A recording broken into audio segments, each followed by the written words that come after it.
What's happening, YouTube, Facebook, Daily Motion? Welcome to my review on the Power Rangers Turbo DVDs from Shout Factory. And just like with the Zeo DVDs, we're doing the Turbo ones because, as I promised, I finally got them in the mail today, and I am really stoked to do a review on these DVDs as much as possible because I really would want to keep on going with these DVDs and catch up with every single Power Ranger series I already own. I already got pretty much of almost all of the Shout Factory DVDs, but and also if you haven't got Power Rangers Turbo on DVD in standalone form, there's another form. You can get the season 4 to 7 box set, which contains Zeo through Lost Galaxy, and Turbo was part of that set. Or you can get Turbo volumes 1 and 2 in themselves, and you don't have to get the box set if you can't afford that box set. But anyway, let's take a look at these DVDs because, well, shifting the Turbo.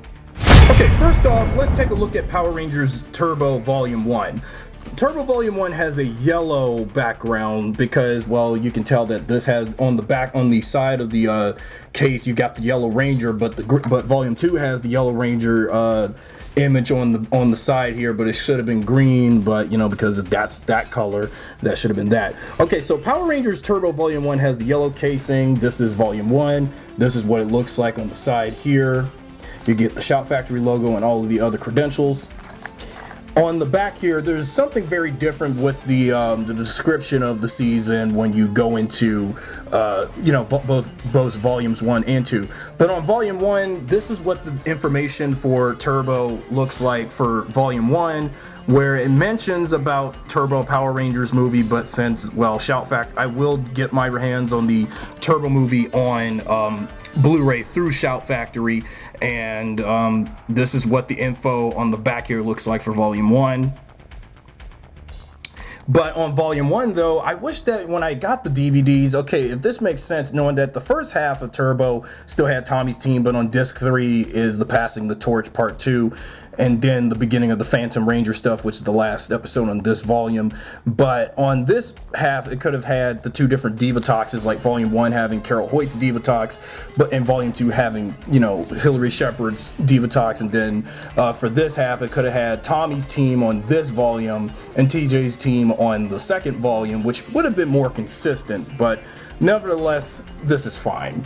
Now let's take a look at the inside, since volume 1, as for the other DVDs of Power Rangers, well, when I get my hands on the Mighty Morphin ones, that for the DVDs for Turbo Volume 1, unlike the other seasons of Power Rangers I do have on DVD, Turbo's first volume doesn't have a second disc on the back here, so there is a difference to this.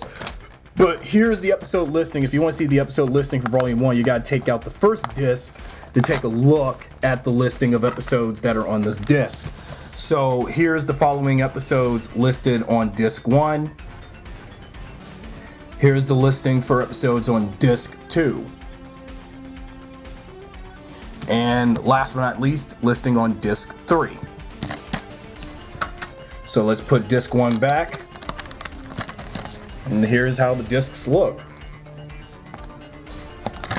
Even though I wish that disc 2 should have been back here, and then disc 1, well, again, this was different. And you get the Power Rangers Turbo logo back here. Okay, so that's it for a little look at Volume 1. As for Turbo Volume 2, this has a green background, but if the Yellow Ranger is on both volumes, when Shout Factory did the Turbo DVDs like they did the Zeo ones last time, if the red cover for Zeo Volume 1 has the Red Ranger on the side, Blue could have had the Blue Ranger on there, and then Turbo, Volume 1 had the Yellow Ranger on it, but green, if this is the green background, this should have had the Green Ranger on this image here underneath the 3 DVD set, icon on here. But okay, this is Turbo Volume 2. This is with the remaining half of Turbo, and this is when Turbo was getting really good. Although the first half, again, was pretty clunky, but the second half of the season was more enjoyable by this point.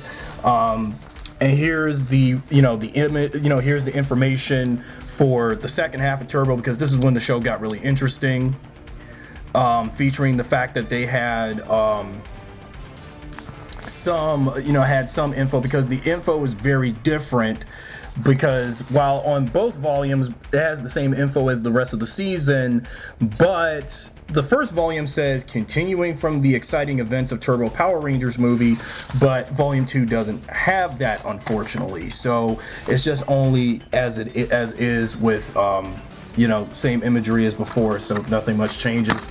Okay, volume 2 consists of Vanishing Act all the way to One Last Hope. Disc 5 contains Follow the Phantom all the way to Song of Confusion. And the final disc of the season is, you know, consisting of The Accident all the way to Chasing the Space Part 2, which of course what gets us to Power Rangers in Space.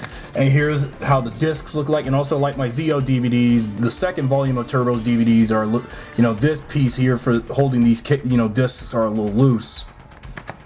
And yeah, I just wish that whoever, well, because, well, this piece broke off, so this is just like with my Zeo DVDs for volume 2.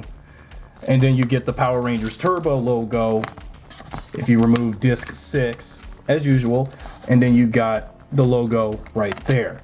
So overall, this is a good DVD set, and I highly recommend it for anyone who's, you know, interested in collecting all of the Power Rangers on DVD, or if you just want to get, you know, some of the following seasons via the box sets from Shout Factory, feel free to do so. So that's it for my review for Power Rangers Turbo on DVD.